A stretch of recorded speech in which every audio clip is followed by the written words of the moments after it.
আজকের এই ব্লগটা আমার মেয়ের চুল কাটার বিষয়। আমার মেয়ের 1.5 বছর বয়স হয়ে গেছে। আর আমরা যারা জানি যে 1.5 বছর পর আমরা আমাদের সন্তানের প্রথম যে জন্মচুল সেটা কাটি। আমি এই বিষয়টা নিয়ে একটু চিন্তিত ছিলাম এটা ভেবে যে নতুন ছোট বাচ্চা, ওর প্রথম চুল কাটা, নরম মাথা, সব কিছু ওর কাছে প্রথম নতুন, ও কীভাবে রিয়্যাক্ট করবে।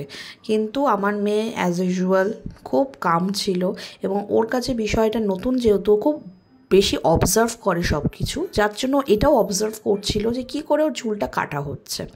তো প্রথমে এইভাবে যখন চুল কাটা শুরু হয়েছে, আমি ওকে দেখে বলছি, এ মা, তোকে তো গোপাল ভাঁড়ের মতো লাগছে, দেখ সামনে চুল নেই, পেছনের চুল।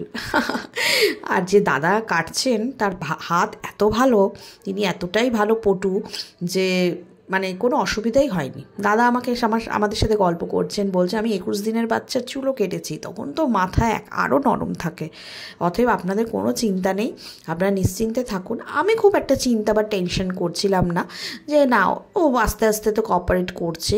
বেশি চিন্তা ছিল আমার শাশুড়ি মায়ের, মাম্মামের, তার ঠাকুমা, তার চুল কাটা হবে না তার নিজের চুল কাটা হবে এটা বোঝা মুশকিল, যে তার নাতনির চুল কাটা হচ্ছে না তার নিজের চুল কাটা হচ্ছে। সে এত চিন্তা যে কী হবে যদি বাই চান্স কেটে যায়, নরম মাথা। আমি বললাম যে কোনো চিন্তা নেই, তোমার বাচ্চাদের চুল কাটা হয়েছে, আমি নিজেও ছোটোবেলায় আমার চুল কাটা হয়েছে, আমার মা বাবা কাটিয়েছে, সব বাচ্চাদের এইভাবেই কাটানো হয়। এখন তো তাও ভালো ট্রিমার এসে গেছে, আমরা তো ছোটোবেলায় চুল কেটেছি সেই খুর দিয়ে বাবা, তখন যদি আমরা পারি, আমাদের কোনো অসুবিধা না হয়ে থাকে, তাহলে এখনও হবে না। আর আপনারাও যারা আপনাদের বাচ্চাদের চুল কাটানোর ব্যবস্থা ভাবছেন চুল কাটাবেন বা চুল কাটাচ্ছেন, শুধু যাকে দিয়ে কাটাবেন সে যেন একটু এক্সপিরিয়েন্সড হয়, সে তার হাতটা যেন ভালো হয়, শুধু একটু দেখে নিতে হবে, জেনে নিতে হবে। এই পেছনে এই চুল কাটাটার সময় ও একটু বিরক্ত হচ্ছিল, ওকে আমি একটু ঘুরিয়ে রাখার চেষ্টা করছিলাম, কিন্তু ওই যে চুলগুলো কেটে গায়ে পড়ছে, গরমের মধ্যে কুটকুট করছে আর অসুবিধা করছে। আমি তখন বললাম, মা তাহলে তুই কি নিত্যানন্দ মহাপ্রভু হয়ে থাকবি, নিত্যানন্দ মহাপ্রভুর মতো চুল রাখবি, পেছনে টিকি রাখবি, এই বলে ওকে বোঝানো হচ্ছে। তারপর ক্যামেরার দিকে ঘুরিয়ে দিলাম, যে ক্যামেরাটার দিকে একটু তাকাক। আমি বলছি, এই দেখ মা, আঙ্কেলটা কেমন ম্যাজিক করছে, তোর এই চুলগুলো ছিল, দেখ ম্যাজিক করে চুলগুলো সব উড়িয়ে নিচ্ছে। এই বলে যতটা ওকে আর কি অন্যদিকে মনটা ঘুরিয়ে নেওয়া যায়। আর এই সময়টা ছিল আমাদের কাছে একটু চ্যালেঞ্জিং, স্পেশালি যে দাদা কাটছেন তার কাছে একটু চ্যালেঞ্জিং, কারণ হচ্ছে ওটাও কাটতে দিতে চাইছিলই না। তখন আমরা কি করলাম, দাদা এনেছিলেন খুর, চিরুনি, অনেক কিছু, ওই দিকটা মন ঘুরিয়ে নিয়ে দাদার আনা সেই চিরুনিটা দিয়ে ওর হাতে দিলাম, মেয়ের হাতে, সেটা তোমরা এই ভিডিওটা দেখতেই পারবে। মেয়ের হাতে দিলাম ওই চিরুনিটা নিয়ে, ও কিছুক্ষণ বসার পর তারপর ও যিনি আমাদের যে দাদা কাটছেন তাকে উনি তখন ও কাটতে দিল চুলটা। বোঝো, সব সময় ওকে এই সময়টা ও একটু বিরক্ত বোধ করেছে, কিন্তু ঠিক আছে, যার শেষ ভালো তার সব ভালো। ফাইনালি তোমরা দেখতেই পাচ্ছ যে আমার মেয়ের সব চুল মোটামুটি কাটা হয়ে গেল, 98% ডান। এবার একটু ফিনিশিং হচ্ছে, যাতে ফাইনালি চুলটা সব কিছু ঠিকঠাক থাকে, কারণ এরপর তো আবার চুল উঠবে, তো কোথাও যদি কিছু আনফিনিশড থাকে তখন সেটা ওর চুলের সেটিং বা এইগুলোর জন্য নাও ভালো হতে পারে। সেই জন্য দাদাই সেটিংটা করছে।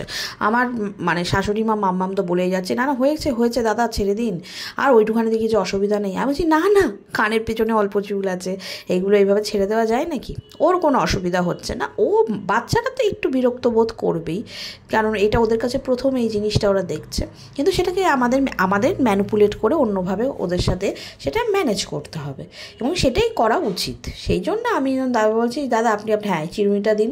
ও এবার চিরুনিটা নিয়ে হাতে নিয়ে বসে থাকলো, আর ক্যামেরার দিকে আমি বলছি, তাকা মা, দেখ ম্যাজিক হয়ে গেছে, ম্যাজিকের মতো তোর মাথার চুলগুলো কোথায় উড়ে চলে গেল, আঙ্কেলটা ম্যাজিক করে দিচ্ছে, ব্যাস। ও এবার বেশ সুন্দর বাকি সময়টা কোঅপারেট করলো। কানের পেছনে অল্প একটু চুল ছিল, সেটাও ফিনিশিং হয়ে গেল, সবটা মোটামুটি ভালোভাবে ফিনিশিং হয়ে গেল, আর কোনো চিন্তা নেই। আমার নিজের মেয়েকে চুল কাটার পর দেখে মনে হচ্ছে নিজের ছোটোবেলা। আমার ছোটোবেলা একটা ছবি আমি শেয়ার করব আমার ফেসবুক প্রোফাইলে। আমারও ছোটোবেলায় পুরো ন্যাড়ামুন্ডি হওয়ার পর এই সেম আমার পুরো মেয়ের মতো লাগছিল। মাকে বলছি যে, মা ওই ছবিটা অ্যালবাম থেকে তুলে আমাকে একটু পাঠাও তো ফোনে। আমি মেয়ের ছবির সাথে আমার এই ছোটোবেলার ছবি দুটো পাশাপাশি রেখে আমি সেটা শেয়ার করব।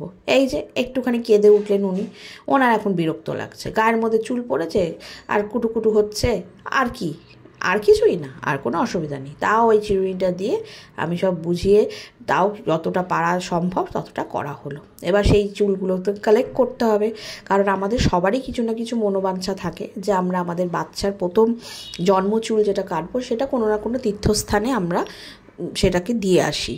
ঠিক আছে, তো আমারও মনে একটা ইচ্ছা আছে, সেটা এখনই তোমাদের সাথে শেয়ার করব না। যদি সেটা হয় তাহলে আমরা সেই তীর্থস্থানে আমার মেয়ের চুলটা দিতে যাব এবং সেটার উপর একটা ব্লগ করব এবং অবশ্যই সেই ব্লগটা তোমাদের সাথে শেয়ার করব। তোমরা এটা দেখে ভালো লাগলে জানিও যে আমার মেয়েকে চুল কাটার পর নেরুমুন্ডি হয়ে কেমন লাগছে, আর ওর চুল কাটার এই পদ্ধতি, এইগুলো সব কিছুই তোমাদের সাথে শেয়ার করলাম। তোমরা যারা বাচ্চাদের চুল কাটাবে বলে মনে করছো বা আমার মতো একটু আধটু চিন্তা করছো বা টেনশন করছো, বেশি কিছু না, টেনশনের কোনো ব্যাপার নেই, শুধু একটু পটু চিনি তার হাত থেকে কাটাবে, আর যেভাবে গল্প করে বিভিন্ন জিনিস দেখিয়ে চুপচাপ তার মনটাকে ঘুরিয়ে রাখা যায় সেটা চেষ্টা করবে। এই যে এই কন্টেনারটা আমি রেখেছি, এর মধ্যে বা সব চুলগুলো আমি তুলে তারপর সেটাকে রেখে দেব, এবং যখন যেখানে আমার দেওয়ার ইচ্ছা আছে সেইখানে যখন যাব সেখানে সেই তীর্থস্থানে দেব, এবং সেটা অবশ্যই তোমাদের দেখানোর চেষ্টা করব সেই সময় যদি সম্ভব হয়ে থাকে। আর আমার এই ব্লগটা দেখতে থাকো, পুনমের গল্প। প্রতিদিন একই কথা বলি, মনে হয় যে না বারবার এক কথা বলবো তোমরা বিরক্ত হচ্ছ, কিন্তু না, তোমরা তো আমার বন্ধু, সবসময় তোমাদের সাপোর্ট আমি পাই, আশা করি। বন্ধু তো বন্ধুর পাশে থাকবেই, তোমরাও আমার পাশে আছো। তাই ফেসবুক প্রোফাইল পুনম ঘোষগুয়ো ফলো করো, আর ইউটিউব চ্যানেল পুনমের গল্প সাবস্ক্রাইব করো, শেয়ার করো, লাইক করো, কমেন্ট করো, আর হ্যাশট্যাগ পুনমের গল্প সেটা যত পারো শেয়ার করো।